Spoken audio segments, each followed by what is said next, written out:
Hey, what's going on, everybody? This is your boy Nerdicane back at it. Yeah, it's been a long time since I've done a video. Like I said, I'm back in college, and this one class, Java, has been kicking my ass. So I've kind of buried my head in the books for the last few weeks, and haven't really done any videos. Sorry about that, but I'm gonna catch up. I'm gonna do a bunch today, and hopefully post them up all night long. Punisher Platoon. This is a buy, man. This is Ennis and Parlov. 1 and 2. These are coming out pretty quick. I don't know if this is bi-weekly or monthly, but it seemed like I bought this one, and then like a couple of days passed, and this was on the shelf. So, Captain Cummins thought this was a little slow, but this is an intentional slow burn. This is basically the origins of the Punisher. And the Punisher, one of my favorite Marvel characters because of just the grittiness about him. He was the second comic book I ever purchased. The first was Marvel Comics Presents Weapon X. So I guess the first regular issue of a comic that I ever purchased was Punisher, back when I was a kid. But this is about kind of his origins in the Marines in Vietnam, and it starts off with these old guys, and turns out they are the last surviving members of his first command. Back when he was an LT, a lieutenant, a butter bar, and this guy's kind of interviewing him for a new piece that he's writing. I'm not real sure.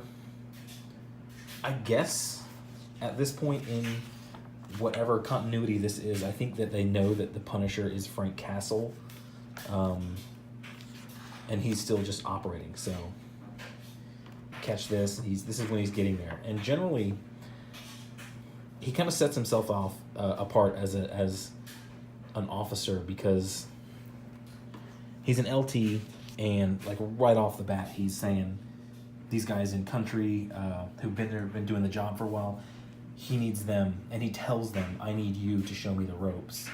And this page also sets up that he's not really making them stand at attention when he walks up, which is something you're supposed to. When an officer walks into a room in the military, someone in the room, whoever's first to notice him, is supposed to call everybody to attention. Everybody stands up. The LT will come in and say at ease or do what he's got to do.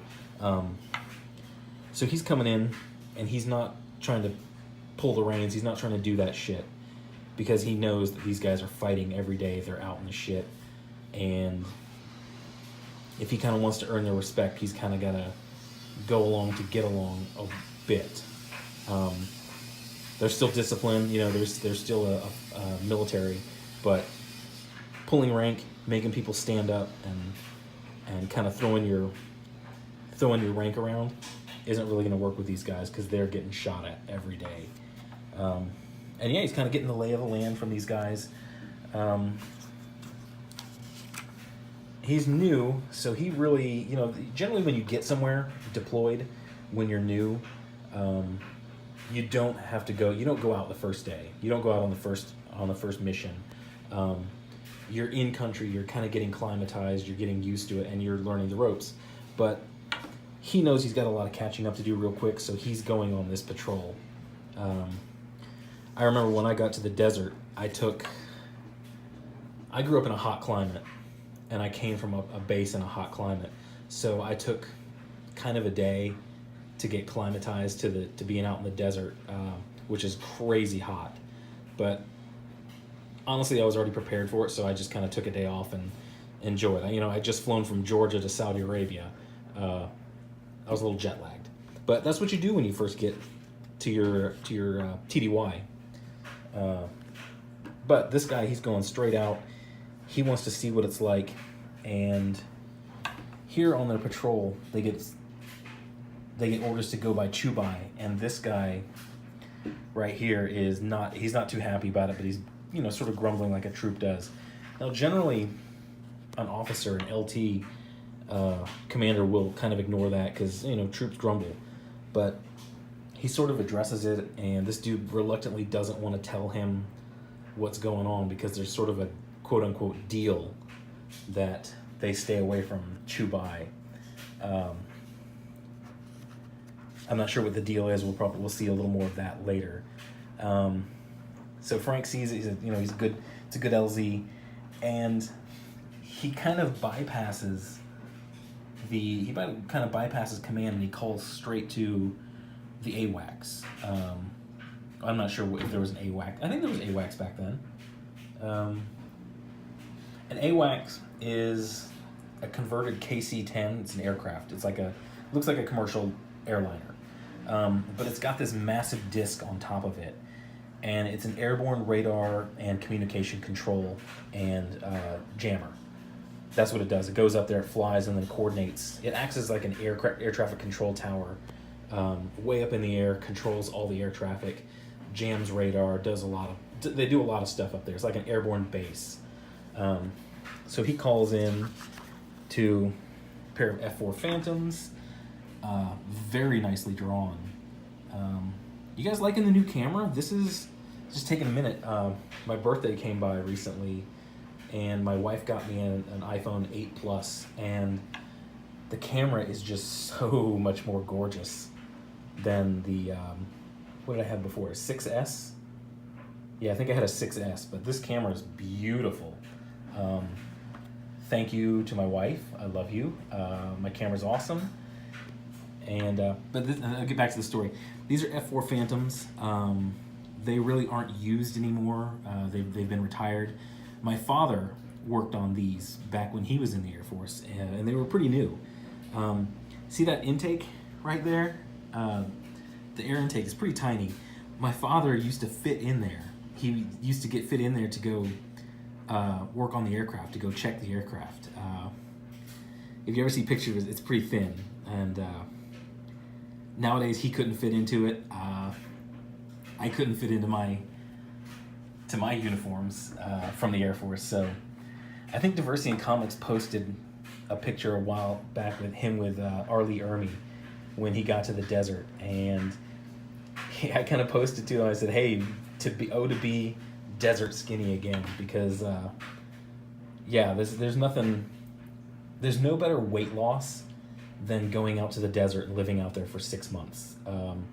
Back when I was when we had somebody who was a little fat and a little violating the body weight measurement that they used back then, if they were worth keeping, if they were a good troop, generally they'd send them out to the desert. So you basically work, sweat, work out, and you eat the crappy cafeteria food. So, if somebody was a little overweight and they kind of wanted to help them out, they would send them out to the desert, and for about 3-4 months, and they'd come back 15-20 pounds lighter, usually with some better health habits too, some better exercise habits, because when you're out there back then, man, there was nothing to do. This was pre 9/11. This was Desert Shield, and you basically went out there a lot of times and just sort of did your job for 4 to 6 months and sweated your ass off. That's what you did. So getting back to the story, so he calls in a napalm strike on this village. So he calls it in, and then he calls it into the AWACS, and then he calls it into his command, kind of breaking the chain of command. Sort of frowned upon, especially on your first mission, your first patrol, which kind of touches on in that book. But to get it done, he says right here, there's no point losing anybody just to prove that he was right, because he just didn't want to get shot at and then call it in.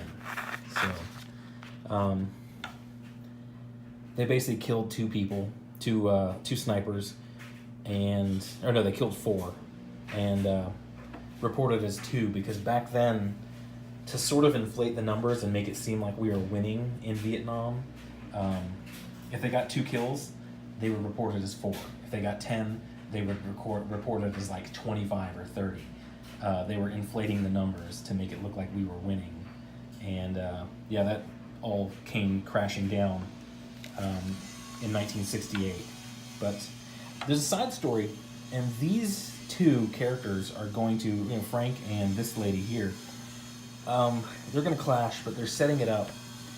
She's very angry and she's very driven from something that probably the French or the Americans did to her and her family. And I think over the next couple issues that they're going to set up this collision course between her and Frank Castle, and it's going to be pretty. It's going to be pretty interesting to see it. I'm looking forward to it. This is a buy.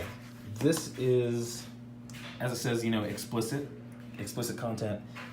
This is, God, I wish Marvel would do a little more of this, the not so kiddie stuff. I mean, if they would do just another line of this and keep it as well written and well drawn as this, I really think Marvel could fix a lot of the problems that they're having.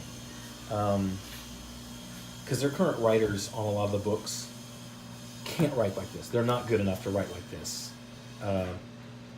And a lot of the Marvel fans don't like the mainstream, a lot of what Marvel's doing right now, because it's not entertaining, it's not heroic, it's not gritty enough. So I kind of wish that they would break off and do, I hesitate to say an explicit line, but a line that's a little more for the older comic readers. But we'll see where if they ever do anything like that. They've had their recent sales reports come out, and Marvel is not doing well. But you know what? The critics, we could have told you that months ago. We're not buying the comics. A lot of the comics aren't interesting. Me personally, as a collector, as a longtime Marvel person, I find myself buying DC probably 3-1 over Marvel. I'm sort of loosely following Iron Fist. I'm following X-Men Blue and the only reason I'm following X-Men Blue is because I am an X-Men fan, and I want to keep a foot on the base with the X-Men at all times. It's tradition. I love the X-Men. But yeah, I mean, this is great writing. This is going somewhere. This is going to be a very interesting storyline. Go get it. Yeah. So that's my recommendation of this. Next few minutes, I'm going to do this one, and then hopefully I should have them posted today. Once again, I'm Nerdicane. You can follow me on Twitter. Hit the like, hit the subscribe. Tell me what you think down in the bottom. If you ever want to know anything about the Air Force, I was in the Air Force. I'll always kind of I'll tell you some stuff about the Air Force. It's always fun. But thanks for watching. Have a good day.